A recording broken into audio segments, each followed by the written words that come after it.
신앙 고백하심으로 새벽 예배 드립니다. 전능하사 천지를 만드신 하나님 아버지를 내가 믿사오며 그 외아들 우리 주 예수 그리스도를 믿사오니 이는 성령으로 잉태하사 동정녀 마리아에게 나시고 본디오 빌라도에게 고난을 받으사 십자가에 못 박혀 죽으시고 장사한 지 사흘 만에 죽은 자 가운데서 다시 살아나시며 하늘에 오르사 전능하신 하나님 우편에 앉아 계시다가 저리로서 산 자와 죽은 자를 심판하러 오시리라. 성령을 믿사오며 거룩한 공예와 성도가 서로 교통하는 것과 죄를 사하여 주시는 것과 몸이 다히 사는 것과 영원히 사는 것을 믿사옵나이다. 아멘. 426장 찬양합니다. 426장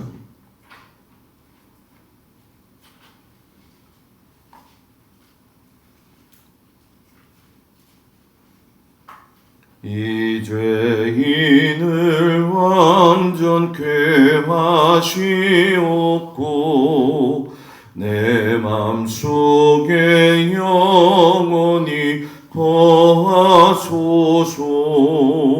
죄 가운데 빠졌던 몸과 마음을 흰 눈보다 더 이게 하옵소서.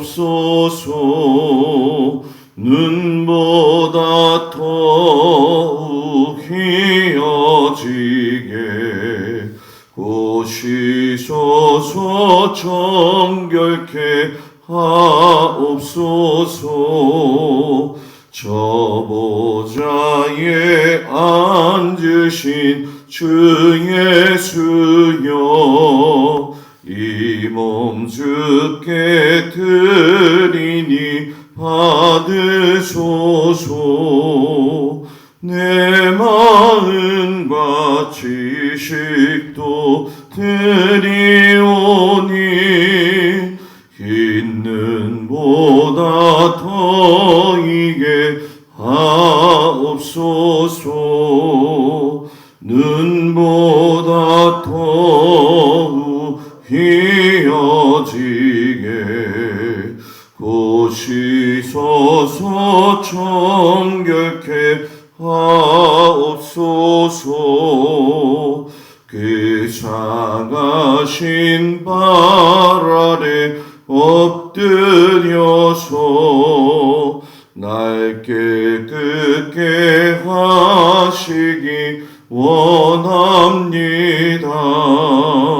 날 정결케 하는 피 믿사오니 흰 눈보다 더 이게 하옵소서. 눈보다 더욱 희어지게 고시소서. 정결케 하옵소서.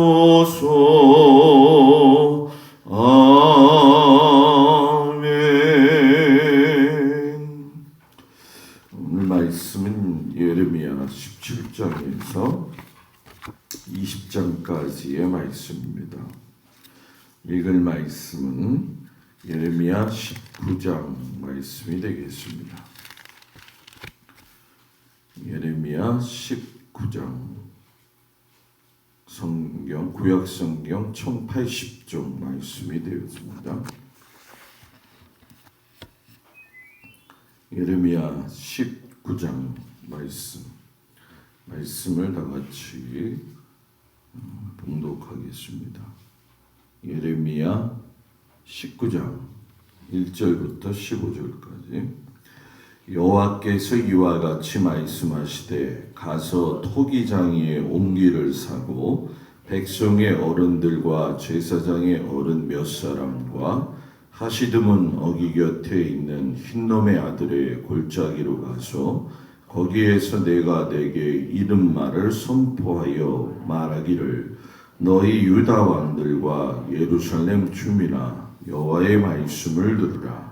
만군의 여호와 이스라엘의 하나님이 이같이 말씀하시되 보라 내가 이곳에 재앙을 내릴 것이라 그것을 듣는 모든 자의 귀가 떨리니 이는 그들이 나를 버리고 이곳을 불결하게 하며 이곳에서 자기와 자기 조상들과 유다 왕들이 알지 못하던 다른 신들에게 분향하며 무죄한 자의 피로 이곳에 채웠으며 또 그들이 바알을 위하여 산당을 건축하고 자기 아들들을 바알에게 번제로 불살라 드렸나니 이는 내가 명령하거나 말하거나 뜻한 바가 아니니라. 그러므로 보라 다시는 이곳을 도벳이나 흰놈의 아들의 골짜기라 부르지 아니하고 오직 죽임의 골짜기라 부르는 날이 이를 것이라. 여호와의 말이니라.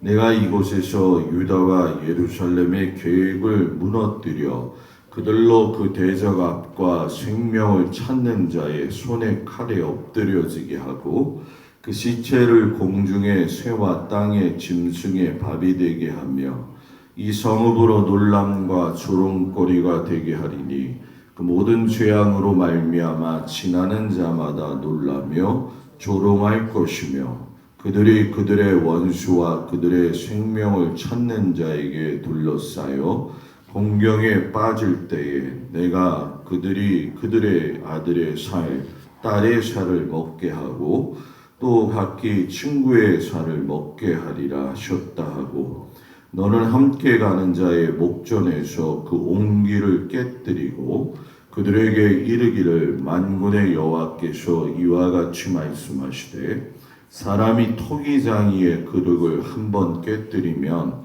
다시 완전하게 할 수 없나니 이와 같이 내가 이 백성과 이 성읍을 무너뜨리니 도벳에 매장할 자리가 없을 만큼 매장하리라.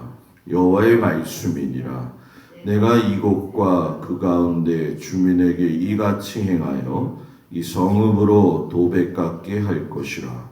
예루살렘 집들과 유다 왕들의 집들이 그 집 위에서 하늘의 만상에 분향하고 다른 신들에게 전제를 부음으로 더러워졌은즉 도벳 땅처럼 되리라 하셨다 하라 하시니 예레미야가 여호와께서 자기를 보내사 예언하게 하신 도벳에서 돌아와 여호와의 집 뜰에 서서 모든 백성에게 말하되 만군의 여호와 이스라엘의 하나님께서 이와 같이 말씀하시되 보라 내가 이 성읍에 대하여 선언한 모든 재앙을 이 성읍과 그 모든 촌락에 내리리니 이는 그들의 목을 곧게 하여 내 말을 듣지 아니함이라 하시니라.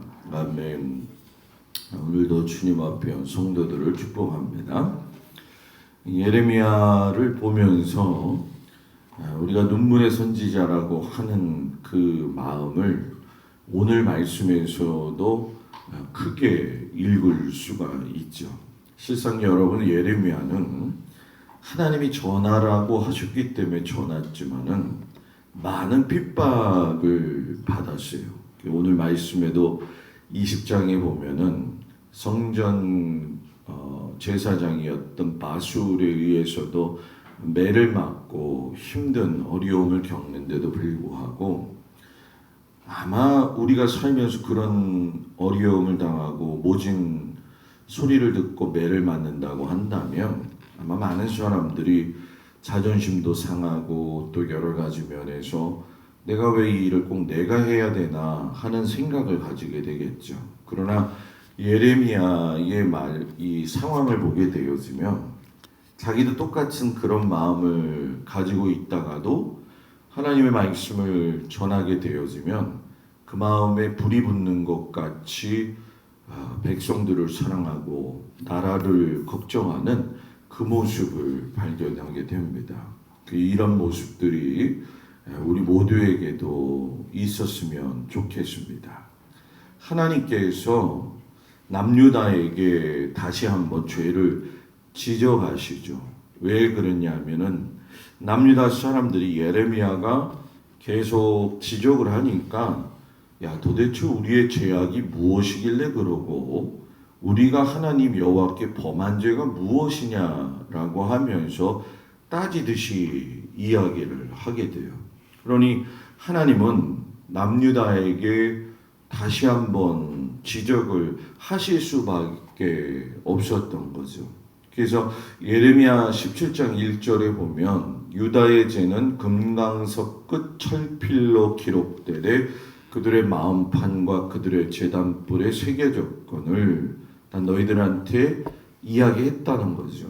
그리고 10절에 가서 보게 되면 17장에 나 여호와는 심장을 살피며 폐부를 시험하고 각각 그의 행위와 그의 행실대로 보응하나니 나는 이미 너희들의 마음을 알고 있다. 이렇게 이야기하시는 거죠. 그러면서 이 보응에 대한 말씀을 하신 것은 하나님을 의뢰하는 사람에게는 내가 그와 함께 더불어 함께하는 복을 누리게 하겠지만 하나님을 떠난 사람에게는 좀 저주가 임할 것이다. 이렇게 이야기를 하죠. 그것이 예레미야 17장 5절에 나와 있죠. 무릇 사람을 믿으며 육신으로 그의 힘을 삼고 마음이 여호와에게서 떠난 그 사람은 저주를 받을 것이라.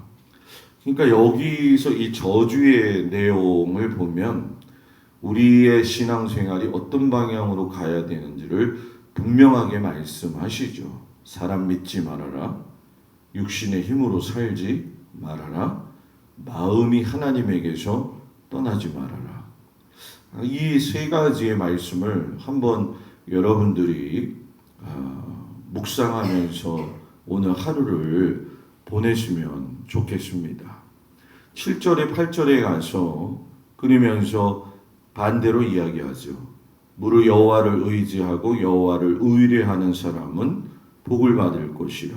그는 물가에 심어진 나무가 그 뿌리를 강변에 뻗치고 더위가 올지라도 두려워하지 아니하며 그의 입이 청청하며 가무는 해에도 걱정이 없고 결실이 그치지 아니하리라. 그러니까 하나님은 두 가지의 선택의 길을 이야기하신 거죠. 좋은 나무가 될 거냐, 버림받은 나무가 될 거냐. 좋은 나무는 어떤 나무냐? 그 나무의 뿌리가 깊은 물의 샘의 근원에 뿌리를 내리고 있는 사람들. 우리의 신앙, 우리의 믿음, 나의 신앙은 어디에 뿌리를 내리고 있는가? 깊이 뿌리를 내리고 있는가? 얕게 뿌리를 내리고 있는가? 가문 끝에 살아나는 나무들의 특징은 그 뿌리가 깊다는 거잖아요. 사막의 떨기나무가 되어진다는 건 물의 공급이 이루어지지 않아서 황량해지면서 척박해지는 거잖아요. 하나님의 은혜 안에 이 뿌리가 뻗어 있지 않으면 어느샌가 나도 모르게 사막의 떨기나무처럼 되어질 때가 있다라는 거죠. 그게 하나님은 남유다 백성들한테 너희가 물가에 심어진 나무처럼 되었다고 한다면 좋았을 텐데 하나님을 떠남으로 인해서 뿌리가 깊지 못하여 너희가 멸망하게 되었다. 그러니까 이 신앙은 참 그런 것 같아요. 우리는 외적으로 보이는 뿌리의 깊어진 모습을 진짜 깊다라고 생각하거든요. 근데 그게 진짜 깊지 않다는 거예요. 사람들이 볼 때에는 야, 저 사람 참 오래 신앙생활 했어. 그래도 저 정도면 하나님 앞에 열심히 했지? 이건 내 기준이고 사람 기준이라는 거죠. 그 기준은 어디에서 다 드러나느냐? 환난 때에 다 드러나요. 그리고 그 환난에 대처하면서 하나님의 말씀에 남유다처럼 청종을 할 것이냐 안 할 것이냐 그거 보면 다 안다는 거죠. 그러니까 신앙생활 오래 했다고 해서 다 순종하는 게 아니더라고요. 내가 직분이 높았다고 해서 그 심지어 목사라고 할지라도 하나님 말씀에 다 순종하는 건 아니라는 거죠. 그게 뿌리고 그게 깊게 있느냐 얕게 있느냐 이런 큰 뜻이 되어진다는 걸 오늘 말씀에서 이야기를 하죠. 제사장 나라를 하나님이 세우시면서, 제가 제사장 나라라는 단어를 쓰기보다는 실상 하나님 나라라고 하는 단어가 더 제 마음에는 드는데, 하나님 나라를 이루기 위해서는 기초가 있어요. 두 가지. 하나는 하나님이 출애굽기에서도 말씀하셨지만 창세기 때부터 연결지은 게 안식일을 거룩하게 지켜라. 그리고 5가지 제사를 강조하셨죠. 뭐 5가지의 제사를 제가 얘기하지 않아도 잘 아실 거예요. 그런데 이 안식일은 단순히 창세기에서 시작이 되어지면서 그냥 이게 안식일이니까 쉬어, 이게 아니라는 거예요. 레위기 23장에 가서 보게 되어지면 하나님의 절기가 나오죠. 인간이 만든 절기가 아니라 그 23장 전체를 보게 되면은 여호와의 절기다 이렇게 얘기를 하시고, 또 여호와의 절기라고 하는 거를 내가 이름 붙였다라고 이야기를 하셔요. 그러니까 하나님이 만드신 거지 사람이 만든 게 아니에요. 그래서 우리 한국 교회에서는 이 여호와의 절기를 그렇게 귀중하게 생각 안 하거든요. 근데 제가 한번 여러분들한테 이 부분을 아주 세밀하게 한번 설교를 할 것이고, 6월절에 대한 거를 실질적으로 어떻게 행했는가에 대한 것도 한 번은 여러분들하고 은혜를 나누게 되어질 건데, 이 안식일부터 해서 하나님이 만드신 여호와의 절기, 그리고 5가지의 제사는 하나님 나라의 기본이라는 거죠. 그런데 이스라엘 백성 남유다야, 너희들은 가장 기본인 안식일을 뭐예요? 지키지 않았다라는 거예요. 그래서 그걸 예레미야를 통해서 말씀하시되, 예레미야 17장에 21절부터 23절까지 보면 너희는 스스로 삼가서 안식일에 짐을 지고 예루살렘 문으로 들어오지 말며 안식일에 너희 집에서 짐을 내지 말며 어떤 일이라도 하지 말고 너희 조상들에게 명령함 같이 안식일을 거룩히 할지어다. 그들은 순종하지 아니하며 귀를 기울이지 아니하며 그 목을 곧게 하여 듣지 아니하며 교훈을 받지 아니하였느니라. 이걸 우리한테 쉽게 얘기하면 하나님이 기본적으로 우리들에게 주신 신앙의 삶을 왜 지키지 않느냐, 이 말씀을 하시는 거죠. 그럼 목사님, 신앙의 삶의 기초가 무엇입니까? 성경 보면 다 안다는 거예요.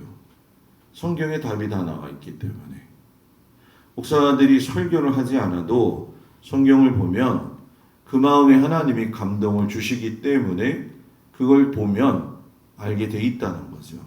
그리고 제2의 말씀이 설교 말씀을 통해서 하나님께서 하나님의 나라를 어떻게 해야지 이룰 수 있느냐라고 하는 건 이 성경책을 보면 알 수 있어요. 그 보면 내가 어떻게 살아야 될지, 내가 하나님의 자녀로서 어떤 모습을 행해야 될지가 다 나와 있다는 거죠. 왜냐하면 성경이 다 이스라엘 백성들에게 그걸 이야기하거든요. 그러니까 안식일을 너희가 지키지 않는다, 이 수준에서 이야기한 게 아니라 왜 안식일을 탐욕의 시간으로 바꾸어 버렸냐. 이것은 실상 탐욕의 시간으로 바꾼 것 이상의 더 아주 깊은 뜻을 이야기하시는데, 그것은 우리가 보게 되어지면은 예레미야 17장 27절에 나와 있죠. 너희가 나를 순종하지 아니하고 안식일을 거룩되게 아니하여 안식일에 짐을 지고 예루살렘 문에 들어오면 내가 성문에 불을 놓아 예루살렘 궁전을 삼키게 하리니. 이게 무슨 얘기죠? 너희가 순종하지 아니하고 안식일 제대로 지키지 않으면 예배 들어오는 그 안식일에 예루살렘 성문을 내가 불을 놓아서 멸망시키겠다는 거예요. 이거 얼마나 충격적인 얘기라는 거죠. 그죠?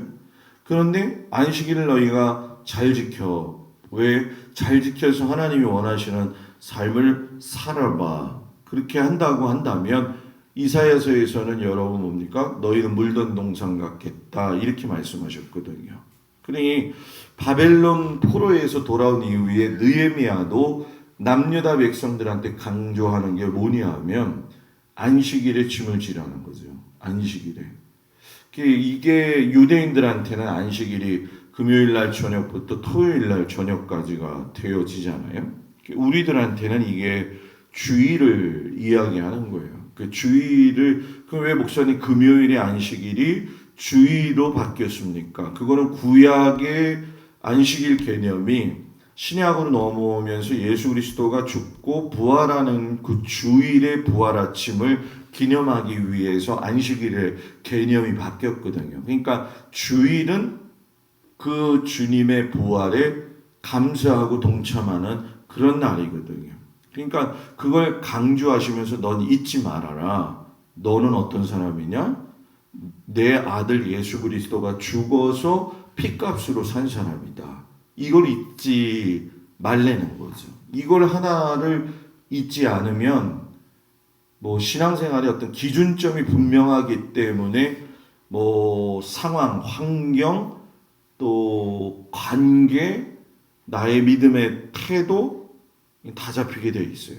이게 정립이 안 되니까 입으로는 정립이 잘 돼 있죠. 그죠? 입으로는 다 해요. 나는 예수 믿고 구원받았고 하나님의 자녀. 근데 마음의 기준이 정확하게 나가야 된다는 거예요. 100마디 말로 하는 건 소용이 없다라는 거죠. 우리가 그런 얘기 하잖아요. 말 많은 사람 치고 지키는 사람 없다. 이렇게 얘기하는 것처럼 말보다 중요한 건 하나님 앞에서 기준이 분명하게 정해져 있어요. 내가 어떤 기도를 할 때도 분명한 기준을 놓고 기도하는 거죠. 내가 기도 제목을 놓을 때도 분명한 기도 제목이 하나님 이 문제를 해결하시지 않으면 안 됩니다. 뭐 하다 보면 지치면 그만이고 이게 아니라는 거예요. 하나님은 살아계시기 때문에 그것이 내 때에 이루어지지 않는다 할지라도 내가 모르는 일이라 할지라도 그걸 분명히 이루시는 분이고 그 도구를 어떤 방법으로 이끌으실지에 대해서는 사람인 우리들에게 선택권이 주어지지 않았어요. 그냥 하나님이 이끄시면 순종해야 된다는 거죠. 그러면서 이제 오늘 말씀에 이 에레미야를 토기장이의 집으로 데리고 가시죠. 2절, 18장 2절 3절.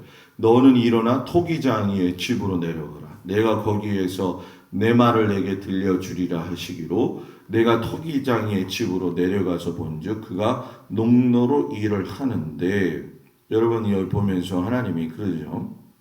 토기장이가 진흙으로 그릇을 만드는 것처럼 하나님은 모든 민족과 나라를 다스린다. 이거 이사야 선지자도 이야기했거든요. 사도 바울도 이 부분에 대해서 똑같이 이야기를 해요. 하나님께서 토기장이로서 사람들의 그릇을 만들 때에 어떤 귀 쓸 그릇이냐 천이 쓸 그릇이냐 우리들은 그거에 대해서 대답이 없다. 그래서 이제 우리가 흔히 얘기할 적에 뭐 우리는 뭐 금그릇이 되면 좋다 이렇게 얘기하지만 금그릇보다도 더 중요한 건 거기에 뭘 담느냐. 이게 완전히 그 뜻이 바뀌어지거든요.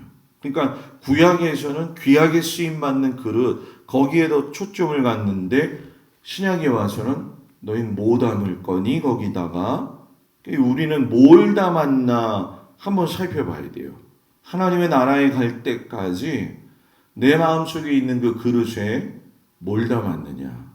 뭐 겉의 모습은 제가 늘 한번 여러분한테 이야기한 것처럼 금으로 아름답게 금으로 장식을 해서 만든 그릇이라 할지라도 거기에 오물이 담겨 있으면 그건 오물통밖에 되지 않는 것과 같다는 거죠. 그러나 보잘것없는 깨진 그릇이라도 거기에 귀한 물이 있고 귀한 금이 있다고 한다면 그건 아름다운 금그릇이 되어지고 필요한 물그릇이 되어진다는 거죠. 그러니까 하나님이 그걸 보시면서 남유다에게 이야기하는데 남유다는 듣다가 화가 나는 거예요. 그래서 예레미야 18장 18절에 보면은 뭐라고 이야기하냐면 오라 우리가 꾀를 내어 예레미야를 치사 제사장에게 율법이, 지혜로운 자에게 책략이, 선지자에게서 말씀이 끊어지지 아니할 것이니 오라 우리가 혀로 그를 치고 그의 헛된 말에도 주의 하지 말자 하나이다. 이게 아주 우리의 신앙을 보게 되면 느낄 수 있는 거죠. 우리가 꾀를 내자 한번. 예레미야 말하는 거 우리 입으로 그냥 다 눌러버려. 왜? 우리 율법도 있고 책략도 있고 선지자 말씀 들은 거 많잖아. 그러니까 한번 예레미야를 혀로 인해 가지고서는 그냥 묵사발 내버리자. 이 얘기거든요. 마치 우리가 신앙생활을 굉장히 오래 하게 되면 많은 것들을 알게 되어지잖아요. 그때에 이제 그 말이 살리는 말이 될 거냐, 이를 남유다처럼 치는 말이 될 거냐, 이거는 이제 우리 각자의 몫이 되어지는 거죠. 근데 문제는 예레미야가 이 이야기를 하는데 짜증이 나는 거예요. 누가? 이스라엘 백성들이. 왜? 자꾸 멸망한다 그러고 하나님 앞에 회개하라 그러고. 그러니까 여러분들 회개하라는 얘기가 그건 축복의 말이에요. 그죠? 회개하라는 말은 잘 사세요. 이것도 좋은 얘기인 것 같은데 회개하세요. 뭘 회개해요, 목사님? 뭘 회개하느냐? 남유다 보면 알잖아요. 남유다가 들어도 안 변해. 여러분, 그러면서 오늘 그 예레미야가 흰놈의 골짜기, 흰놈의 아들의 골짜기로 토기를 가지고 이스라엘의 지도자들을 데리고 거길 간 거예요. 기드론 골짜기 저쪽 반대편이 흰놈의 아들 골짜기인데, 기드론 골짜기는 성전에서 흘러나온 모든 그 제물의 제사의 피들이 흘러내렸기 때문에 기름진 땅이 되어졌는데, 제물로 드려진 피와 흰놈의 아들의 골짜기에서 흘려진 피는 다르다는 거죠. 왜? 흰놈의 아들의 골짜기의 피는 우상신을 위해서 드렸던 제물의 피고, 심지어는 자기 자녀들을 갖다가 죽여서 올려드렸던 아주 나쁜 그 죄악된 피의 모습이라는 거죠. 거기 가가지고 옹기를 탁 깨트리면서 지도자들한테 이야기하는 거죠. 너희들 여기서 우상 섬겼지, 죄 없는 피 흘렸지, 심지어 네의 자녀들까지 죽였지, 이렇게 깨질 거야. 모처럼 옹기장이가 부서지는 것처럼 너희들에게 멸망 찾아올 거야. 이 얼마나 무서운 말이에요. 그죠?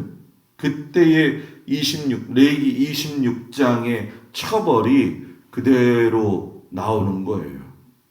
각 땅의 백성들이 너희를 조롱할 것이고, 원수와 그들의 생명을 찾는 자에게 둘러싸여서 공경에 빠지게 될 것이고, 아들의 살을 먹을 것이고 딸의 살을 먹을 것이고 각기 친구의 살을 먹게 되어질 것이다. 예레미야 19장 8절 9절 이 말씀이 여러분 결국은 레위기 26장 말씀하고 연결이 되어지는 거죠. 성경을 잘 봐야 돼요. 성경을 잘 보면 왜 이 말씀이 나왔지에는 분명한 원인이 있어요. 그래서 그걸 연결시키는 작업을 제가 하고 여러분들한테 같이 나누고 그러면 성경 보는 눈이 달라지겠죠.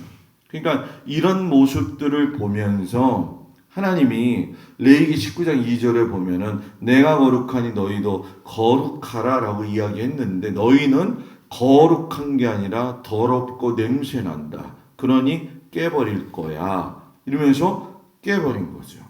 하나님이. 그러니까 이 이야기를 듣던 제사장 마술이 와가지고서는 여러분 뭐예요?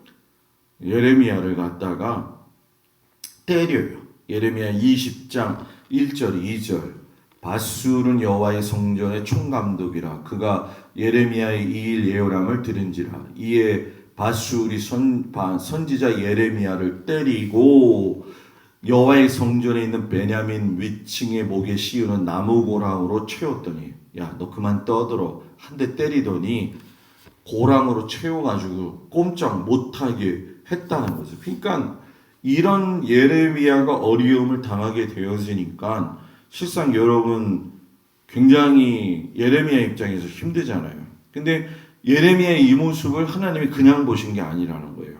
그러면서 예레미야를 통해서 하나님이 바술의 이름을 갖다가 바꿔버리십니다. 마굴 및 사빕이라고 부르시면서 뭐라고 이야기하냐면 사방의 두려움이라는 뜻으로 주면서 결국 여러분 뭡니까? 이런 모습대로 끝나게 되어질 것이다. 죽임당할 것이다. 그래서 바술도 그렇고 그의 친구들도 결국은 바벨론에 끌려가서 죽임을 당하게 되어진다라는 거죠. 여기서 우리가 이 말씀을 보면서 느끼는 것은 결국 뭐냐? 참 예레미야가 난처했을 거라는 거예요. 왜냐하면 나는 하나님의 말씀을 전하는데 남유다 백성들은 듣지 않죠. 하루 종일 모욕을 당하죠. 수치를 당하고 있는 상황 속에서 나 이거 못 해먹겠다. 얼마든지 그럴 수 있는 거잖아요. 그죠? 여러분 입장 바꿔 생각해봐요. 이거 더 이상 도저히 못 해먹겠다. 그냥 끝내자 끝내. 그런데 하나님이 그 수치당하고 모욕당하는 예레미야에게 불붙는 마음을 조금이라도 주셨기 때문에 거기에서 불이 타오르는 거죠. 그죠?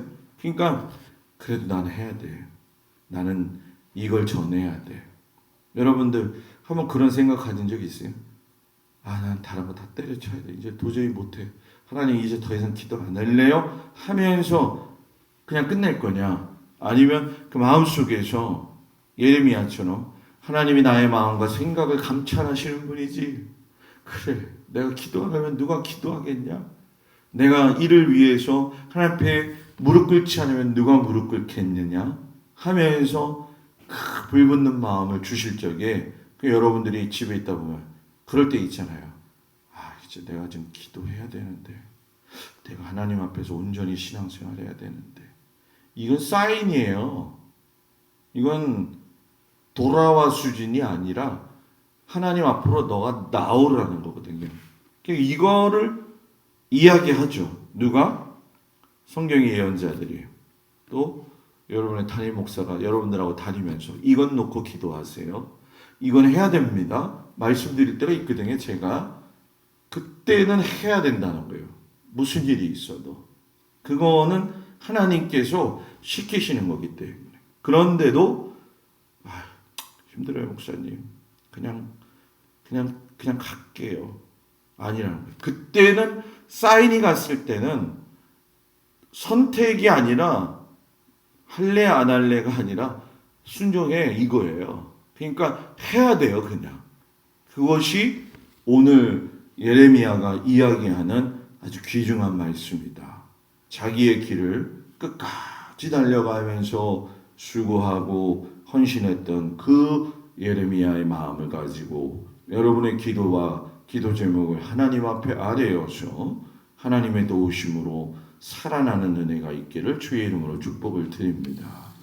하나님 앞에 귀한 예물 드렸습니다. 기도합니다. 은혜로우신 아버지 하나님, 부를 듯이 타오르는 예레미야의 그 마음에 하나님 말씀을 전하는 자의 그 마음에 수치와 조롱거리가 우리들의 그 마음속에 울려지는 걸 경험합니다. 그러나 끝까지 하나님이 기도하게 하셨기 때문에 기도하는 그 예레미야의 마음을 우리에게 주시고 수치보다도 조롱보다도 더 중요한 하나님의 마음을 알고 하나님을 향해 갈 수 있는 은혜를 허락하여 주옵소서. 오늘도 성도들의 삶과 그 일터와 또 자녀들을 붙들어 주시고 무더위 가운데에 모든 성도들을 주님 한 사람 두 사람 붙들어 주시며 어르신들 가운데 모두도 하나님 강건함을 주시고 또 자녀들을 위해 기도하는 걸 하나님 들으시고 하늘의 보좌 위에 들으시고 하나님 불쌍히 여기시고 응답하시옵소서. 귀한 예물을 드린 손길 위에도 하나님 함께 하시기를 축복하며 기도하는 모든 제목들 위에 하나님 응답하시옵소서. 예수님의 이름으로 기도드렸습니다. 아멘. 하늘에 계신 우리 아버지여, 이름이 거룩히 여김을 받으시오며 나라의 마음이며 뜻이 하늘에서 이루어진 것 같이 땅에서도 이루어지이다. 오늘날 우리에게 일용할 양식을 주옵시고 우리가 우리에게 죄진 자를 사하여 준 것 같이 우리의 죄를 사하여 주옵시고 우리를 시험에 들지 말게 하옵시며 다만 악에서 구하옵소서. 이 나라와 권세와 영광이 아버지께 영원히 있사옵나이다. 아멘.